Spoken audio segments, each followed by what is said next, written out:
Why did Japanese bond yields see a sharp sell off in May? Let's break it down quick.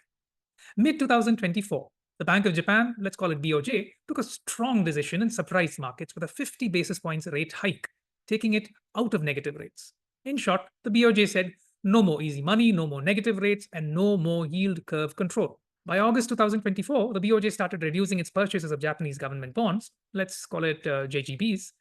This triggered a rise in Japanese bond yields, and in the months that followed, inflation started rising along with growth, exerting more and more pressure on the BOJ to hike rates.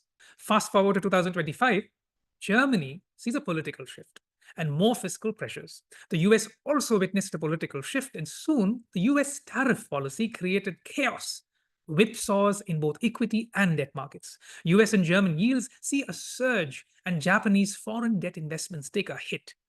Large Japanese banks, Norinchukin Bank, for example, saw unexpected losses. All the cumulative yield increases in Japanese domestic bond yields from mid last year catch up, and two large life insurers in Japan start bleeding and see accumulated losses.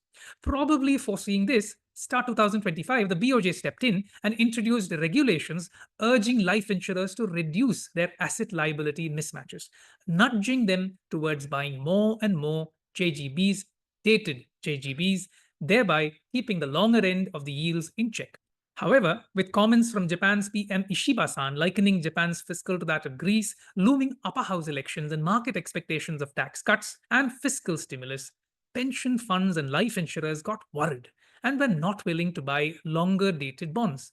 They demanded higher and higher yields, meaning lower bond prices. Must we worry? No red flags so far.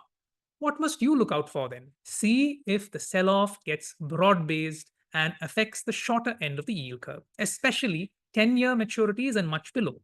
If this happens, it could lead to yen repatriation, resultant yen strength, and the carry trade unwind that can impact both equity and debt markets, similar to what we saw in August 2024. Will the BOJ blink is now the main question. We think not, but don't worry, we'll keep a lookout for you and keep you posted. Mutual fund investments are subject to market risks. Read all scheme-related documents carefully.